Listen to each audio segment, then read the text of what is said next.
श्री गणेश, श्री गणेश, श्री गणेश।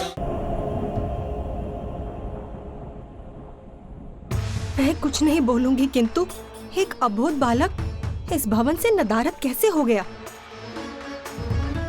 मेरा नाती कहाँ गया? मेरा नाती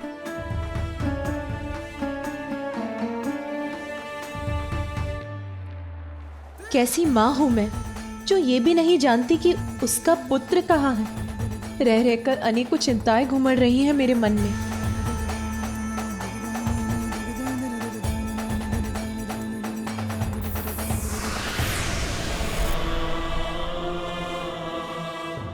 पार्वती,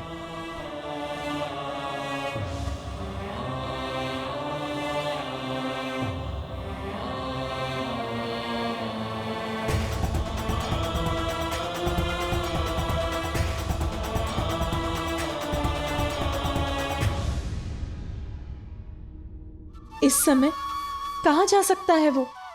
कहीं किसी संकट में तो नहीं? अब मैं क्या करूंगी? मेरी माँ के नेत्र बिना कुछ बोले ही मुझसे बहुत कुछ कह रहे हैं। उमा, अशांत मन चिंता को जन्म देता है और चिंता मन को और अशांत करती है, जिससे निराशा ही उत्पन्न होती है। निराश मन असफलता का कारण बनता है।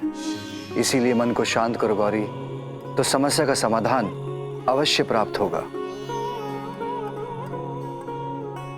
तुम्हारी मंगल कामना से उत्पन्न तुम्हारा पुत्र तो स्वयं मंगल मूर्ति है, वो यहीं कहीं होगा। नंदी, तुम सभी जाओ और ढूंढो उसे। बालक है वो, कहीं दूर नहीं गया होगा। जी प्रभु।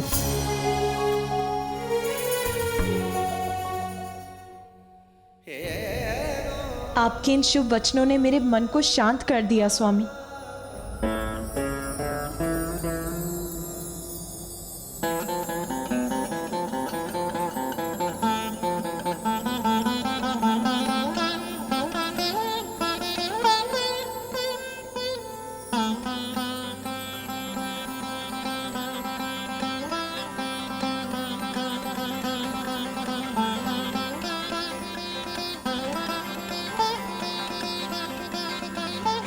पुत्र, तुम इसी पर लौट आओ। तुम्हारी माता को तुम्हारी चिंता हो रही है।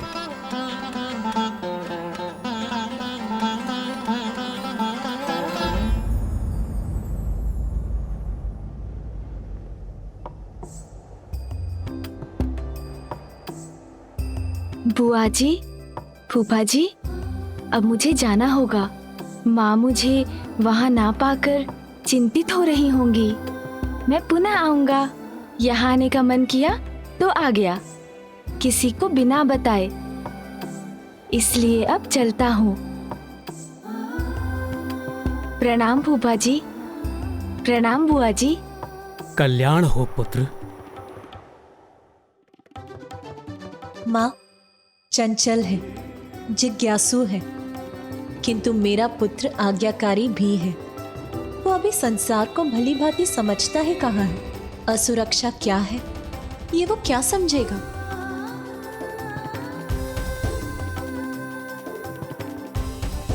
माँ, मेरा मन व्याकुल अवश्य है, किंतु मुझे प्रतीत हो रहा है कि वो जहां भी है सुरक्षित है और वो शीघ्र लौट भी आएगा।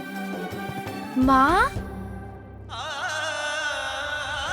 माँ, आप मुझे ढूंढ रही है ना?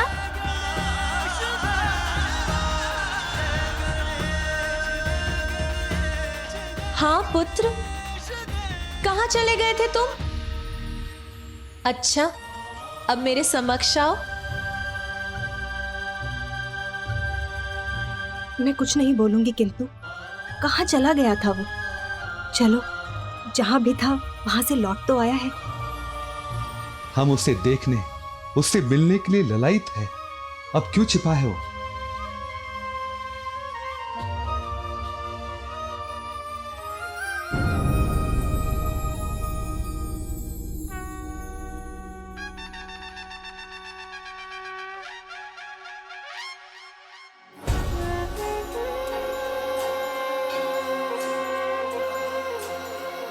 सुन जी, पहले आप।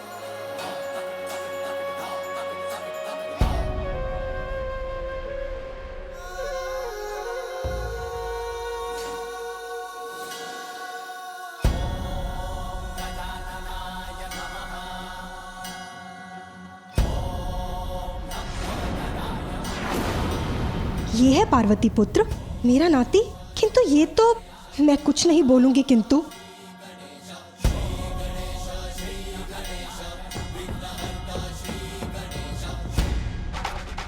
लीजिए, मैं आ गया माँ।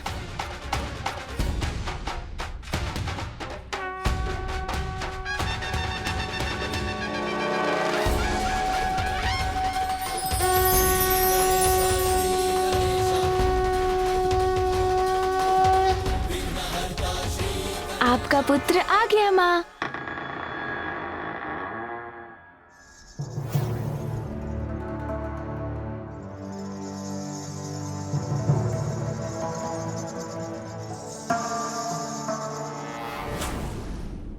माँ,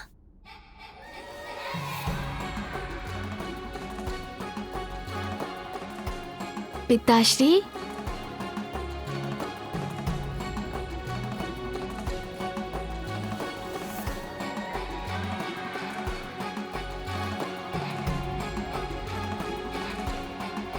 अच्छा हुआ दो स्वयं लोता है, नहीं तो हम ढूंढते ही ले जाते।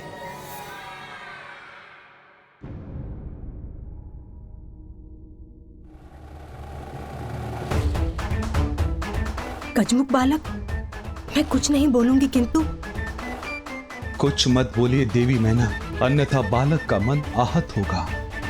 पुत्र, मेरा पुत्र।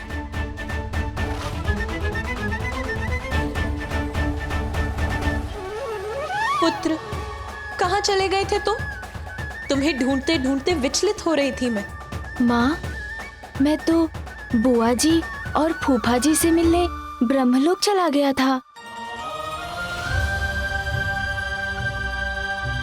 वो ना बुआ जी की वीणा के संगीत की ध्वनि आ रही थी और फूफा जी वेद पाठ कर रहे थे, तो मुझसे रुका ही नहीं गया। मैंने कितनी बार कहा है, बिना किसी को बताए तुम्हें कहीं नहीं जाना है। माँ तो रुष्ट हो गई। माँ,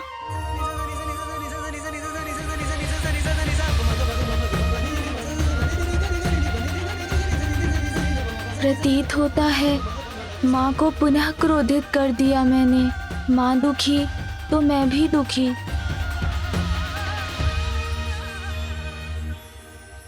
पुत्र, मैं तुम्हारा नाना अर्थात तुम्हारी मां का पिता और ये उनकी माता तुम्हारी नानी।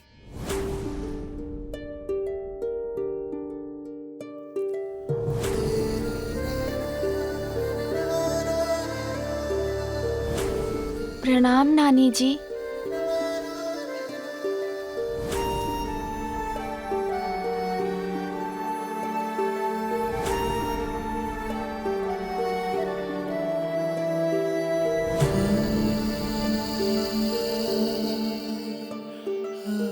मैं सोच भी नहीं सकती थी कि मैं मेरे नाती को इस रूप में देखूंगी।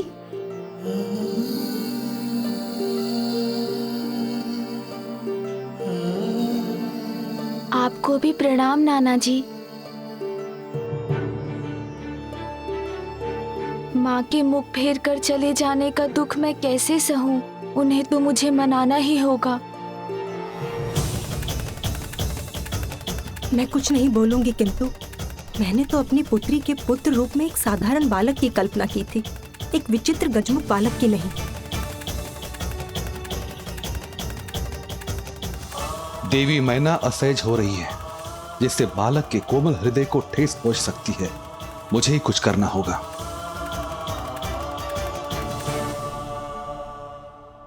पुत्र, तुम्हारे नाना नानी तुम्हारे लिए क्या क्या उपहार लाए हैं, जरा देखो। देखो पुत्र, कितने भांति भांति के सुंदर वस्त्र है। ये सभी वस्तुएं स्वयं तुम्हारे नानी ने तुम्हारे लिए चुने हैं। माँ कहाँ है? इतनी कुपित हो गई है क्या कि लौट कर भी नहीं आ रही है। क्या हुआ पुत्र? क्या ये उपहार तुम्हें नहीं भाए? ये उपहार तो बहुत ही सुंदर है नाना जी, किंतु माँ मुझसे जब क्रोधित है, अप्रसन्न है, तो मैं कैसे किसी भी सुंदरता से प्रसन्न हो सकता हूँ? ये तो बहुत बड़ी समस्या है,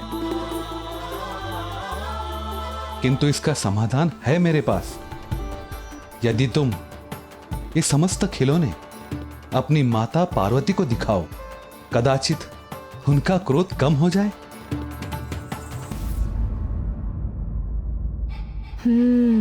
ये उचित होगा।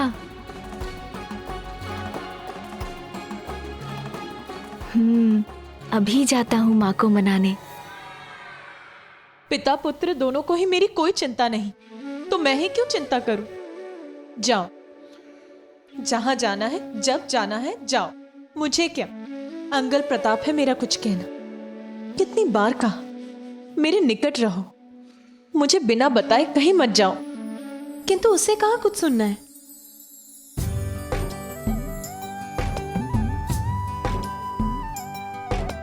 रूठ न मुझसे, हंस के दिखा दे, भूल मेरी सब मन से भुला दे। रूठ न मुझसे, हंस के दिखा दे, भूल मेरी सब मन से भुला दे। मान भी जा अब मुझे क्षमा दे, तेरा ही अंश हूँ माँ, तेरी ही छाया हूँ। जननी है तू मेरी, मैं तेरा जाया हूँ। तेरी भुजाओं में ही मेरा संसार है। जननी है तू मेरी, मैं तेरा जाया हूँ, मैं तेरा जाया हूँ।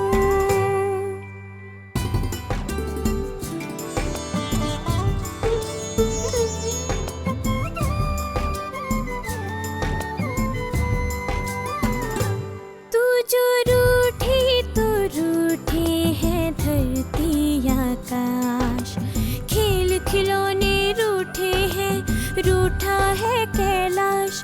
हंस भी दे, क्रोध ये छोड़ दे,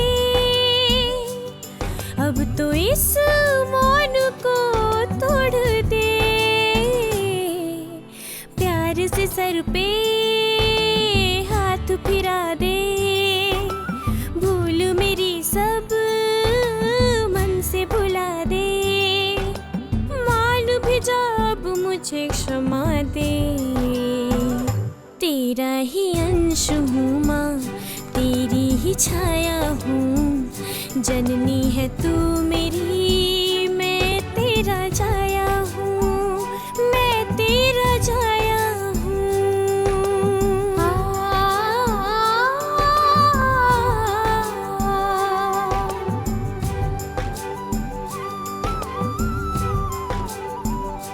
रूठ के मैं भला तुझसे कैसे रहूं? वायु में है प्राण जैसे, ऐसे मुझ में तू।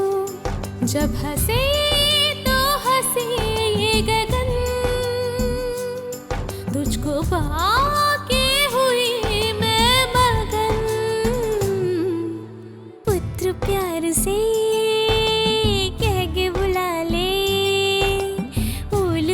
सब मन से भुला दे। मान भी जा अब मुझे क्षमा दे,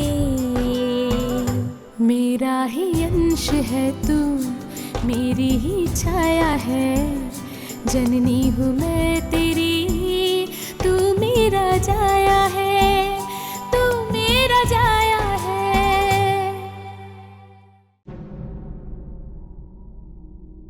रानी मैना, संतान के लिए माता पिता का स्नेह संतान के रूप से निर्धारित नहीं होता, क्योंकि संतान तो माता पिता के जीवन को पूर्ण करती है।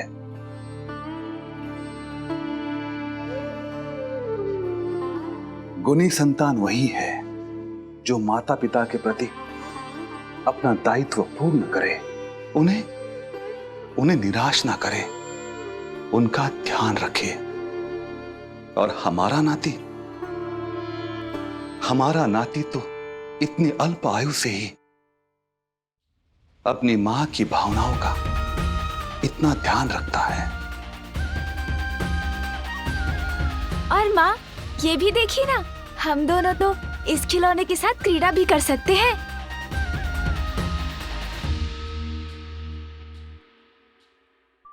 पुत्र, तुम्हें तो बहुत समय पूर्व ही सो जाना चाहिए था, किंतु तुम तो ब्रह्मलोक ही चले गए। चलो विश्राम कर लो, शांति पूर्वक सो जाओ। मैंने तो सोने का बहुत प्रयत्न किया माँ, किंतु क्या करूं, मुझे तनिक भी निद्रा नहीं आ रही है। अच्छा चलो, मैं तुम्हें लोरी गाकर सुनाती हूँ, तब तुम्हें निद्रा आ जाएगी। ठीक है माँ, किंतु तुम्हें अपने नेत्र मूंदने होंगे।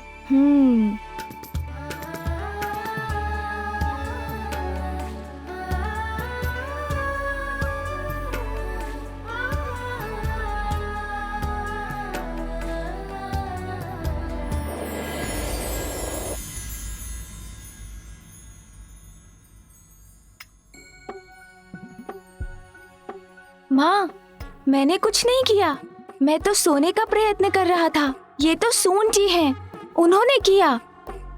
कितने नटखट हो तुम पुत्र, क्या करूं मैं तुम्हारा, कैसे सुलाऊं तुम्हें? मैं कुछ नहीं बोलूंगी, किंतु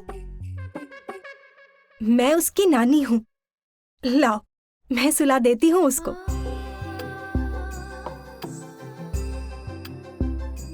क्यों पुत्र, तुम अपनी नानी के साथ कुछ समय बिताना चाहोगे ना?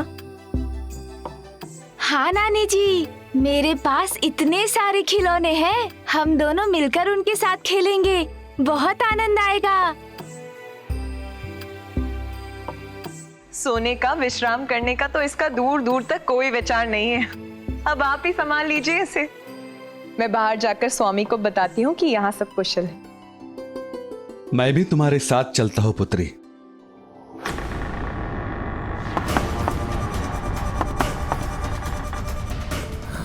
टक टका टक टक, शुभदा का कंटक, मैं हूँ वज्रांतक।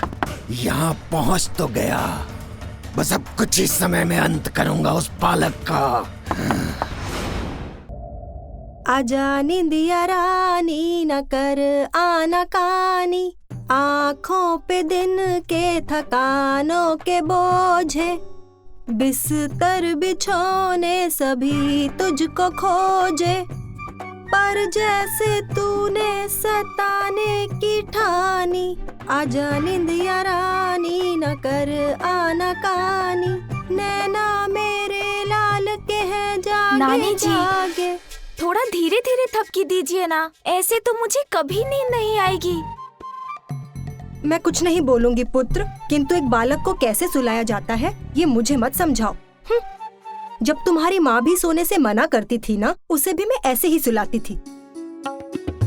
ओह, तो क्या वो भी अपने खिलौने से खेलने के लिए आतुर रहती थी? नहीं पुत्र, खिलौने नहीं, वो तो बचपन से ही तुम्हारे पिताश्री की भक्ति में मग्न रहती थी, सदैव उन्हीं की ही बातें करती थी।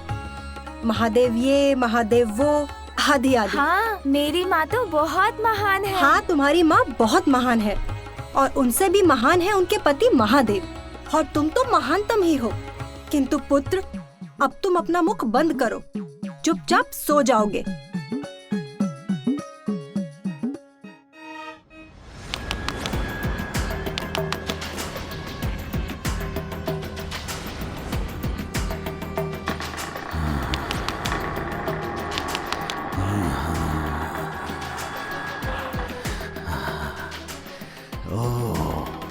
खिलौने तो मैं अब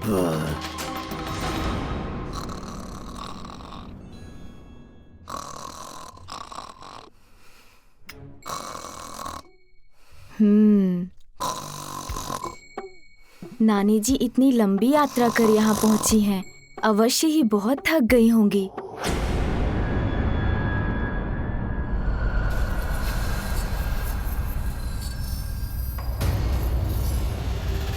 नानी जी भी सो गईं। अब वो वास्तव में कुछ समय के लिए कुछ नहीं बोलेंगी। बड़ी विचित्र बात है। नानी माँ कहती हैं वो कुछ नहीं बोलेंगी, फिर भी वो बोलती ही चली जाती हैं। उससे किसी को कोई हानि नहीं होती, तो उसमें अनुचित भी क्या है।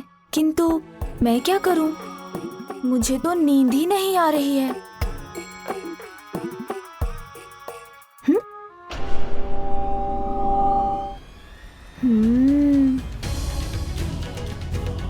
कितना सुंदर दृश्य है। चंद्रदेव के प्रकाश से मेरे सारे खिलौने चमक रहे हैं, जैसे मुझे बुला रहे हो कि मैं जाऊं और उनके साथ खेलूं। जाना ही पड़ेगा, उनको कैसे दुखी कर सकता हूँ।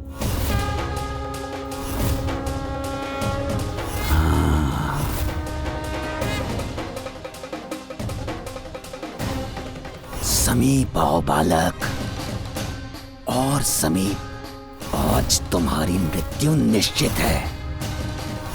निकट आओ मेरे, और निकट। वज्रांतक के हाथों बच नहीं पाओगे तुम। आज तुम्हें मारकर मैं सिंदूरा के कार्य को पूर्ण करूंगा।